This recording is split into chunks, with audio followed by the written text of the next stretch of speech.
I'm Lori Coates, BCBA school psychologist and BATE team coordinator. And I'm Jocelyn Ruiz, BCBA and co-coordinator of the BATE team. And this is our third episode of BATE Debate, topics we're tackling. BATE Debate will address simple, research-based behavioral practices that will work with individual students or groups of students in school settings.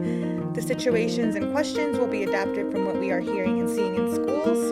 These are common struggles with students of all abilities, and although these are simple strategies, they will be effective at decreasing challenging behavior and making your day just a little easier. Exactly. We're excited to share these strategies to make them available to SPED teachers, gen ed teachers, and other staff working in schools. We will occasionally have special guests from the field joining us, and we're also excited to announce that you can now submit your questions by emailing us at baitedebate.podcast@gmail.com. That is BAITDEBATE podcast@gmail.com. We're looking forward to hearing about what you guys are experiencing. So please be sure to send us your questions. So Lori, last episode, we talked about identifying behaviors and their severity before responding. Did you have any experiences recently where this was critical, and what can you tell us about what you learned? It seems like that we're always having this experience, right? Like, for instance, earlier today, actually, having an experience of a student who eloped. We talked about elopement last time. And the student went into a gym area where it was easier to contain where she was and watch for her safety. Mm-hmm. And so it made us a little more, I think, relaxed than the last time the student had eloped, because last time the student eloped off campus. So the previous time was dangerous. Yes. This time was disruptive, so this time we could do a little bit more of a less intrusive intervention and wait for her to respond to the direction. That's awesome. Yeah, that's great. I had a similar experience too with elopement yesterday, actually. Really? Yes. In my situation, we had a student who had eloped to the playground, and we were able to kind of contain him by also withdrawing the attention and providing it when needed. Mm-hmm. But then there was a moment when the student started walking to the street. Oh, And in that moment, we were like, we don't care about the attention that we're going to provide to the student right now, because this is a safety issue and we need to respond at a higher level. So exactly. we definitely ran and gave that student all the attention that he was looking for, which sometimes is going to happen. Exactly, because a student being safe is more critical than anything else. Yes. And it seems like right now, in at least our area, we're hearing a lot about students eloping or running away. It seems like the students have figured out that this is a way for them to escape what's going on, or also have adults paying attention a little bit. They kind of like the game of chase. Yeah. So it's a scary thing for all schools, I think, because there's always a street out in front, and it makes them nervous. Some of these schools are on busy main streets, and that increases the safety risk at that moment. So Exactly. So it's good examples of those watching for the disruptive versus dangerous. Unfortunately, dealing with elopement, which is way too much. But what's the primary topic for today, Jocelyn? Today we're going to be talking about echoing empathy. So, what does empathy do for us humans? Empathy is that ability to understand how someone might be feeling, because we can imagine it in our minds, right? To be in their shoes. Empathy enables us to build and maintain those social relationships.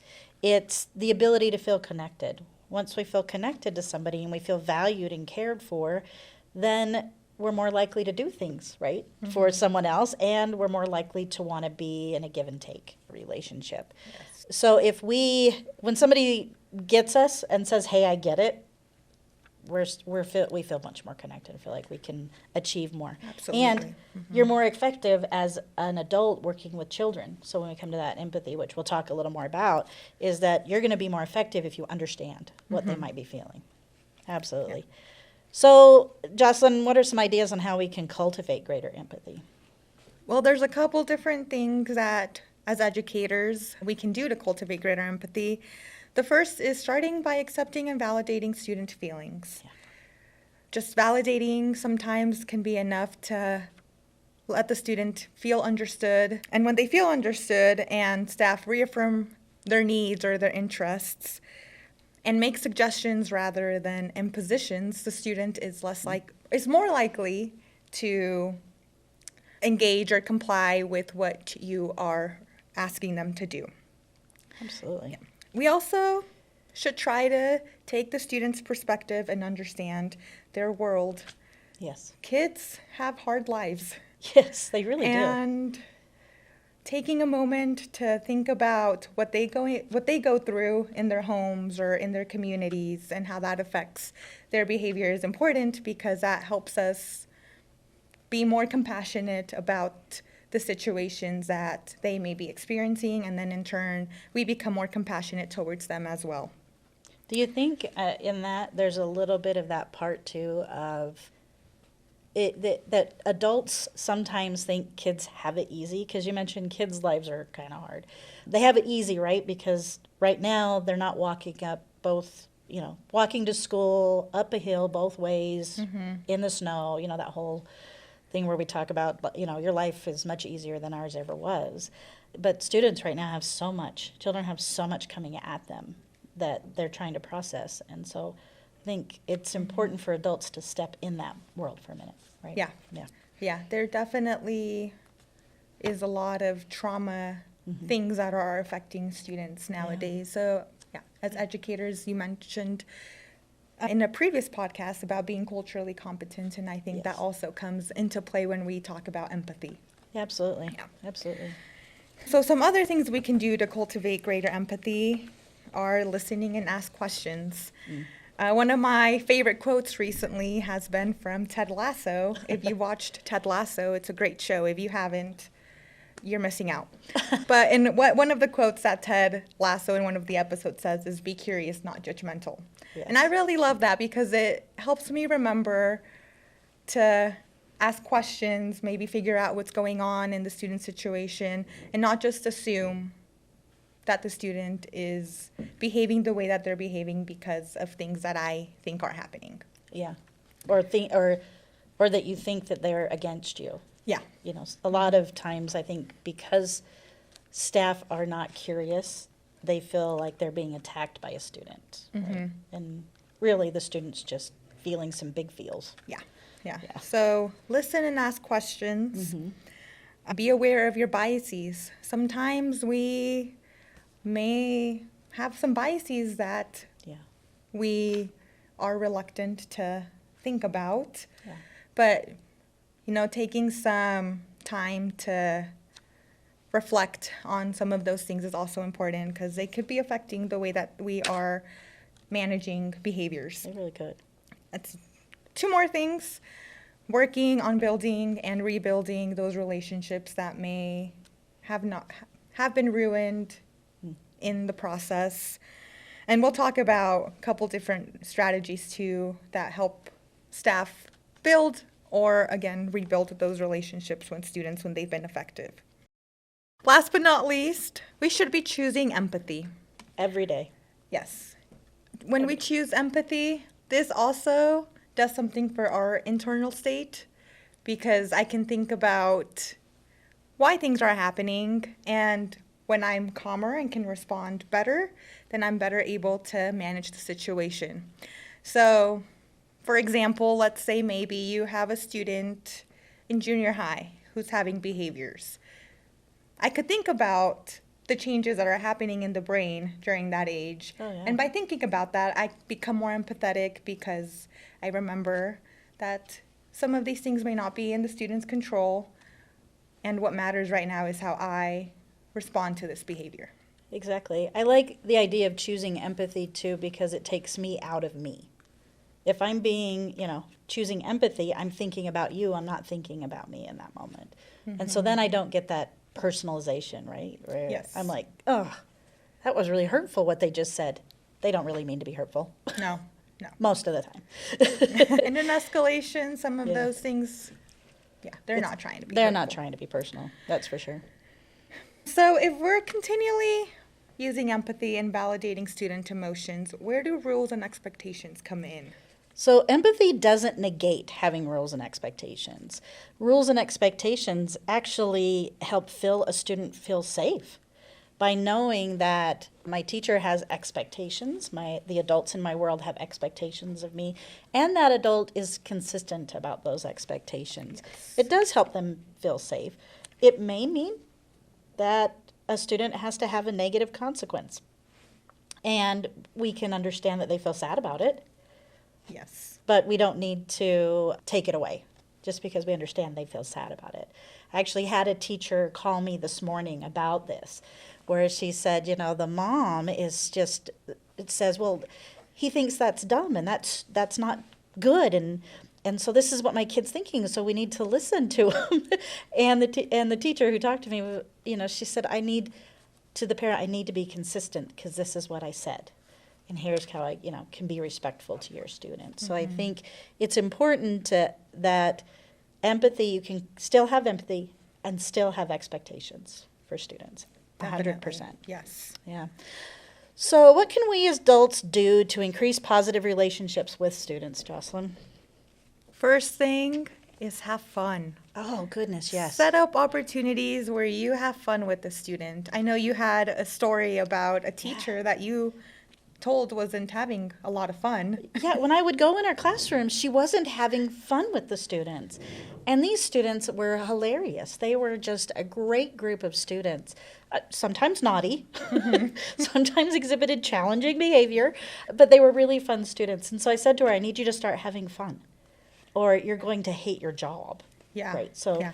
that was the first step, and I think she started enjoying her school year a little more when she started having fun. Yeah. Kids or students, I should say, are the best part of the job, and 100%. having fun with them is one of my favorite Yeah, parts of being a behavior analyst in school. exactly. Play. Yes. We can also acknowledge all appropriate responses and questions. So if I have a student telling me they feel upset or whatever they're feeling, I would acknowledge that and say, I can see that you're upset, and go on from there. Another thing I like to do sometimes, and this may not work with or may not be appropriate for all students, but using self-disclosure, A little bit, huh? if appropriate, just showing students that you're also human and you understand what they're going through. So something like, oh yeah, I know, I sometimes in the mornings when I'm feeling sad, I also do this, and just helping the student understand that they're not alone in what they're feeling. Or even as simple as, remember our RBT who said to a student, the student said, I want to earn Dr. Pepper, and she said, that's my favorite drink. Just even that much disclosure.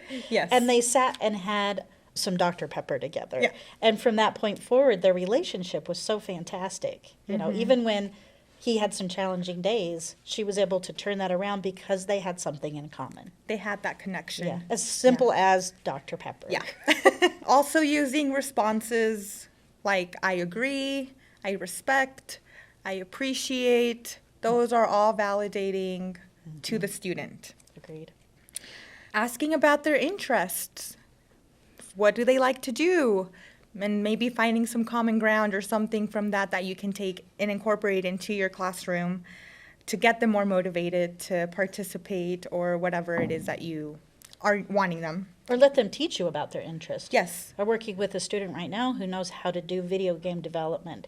Not like a lot of our students who are saying they're going to be video game developers and they may be 7 and not really know. This student Yes. really gets it. And I said, I don't even understand what you're doing. And we had a great moment together while he taught me about what he was doing. It was very interesting. And then I said it earlier, but listening actively and really trying to figure out what it is the student is trying to communicate without, again, having our assumptions coming into play. And as behavior analysts, we also have to echo empathy with staff as well.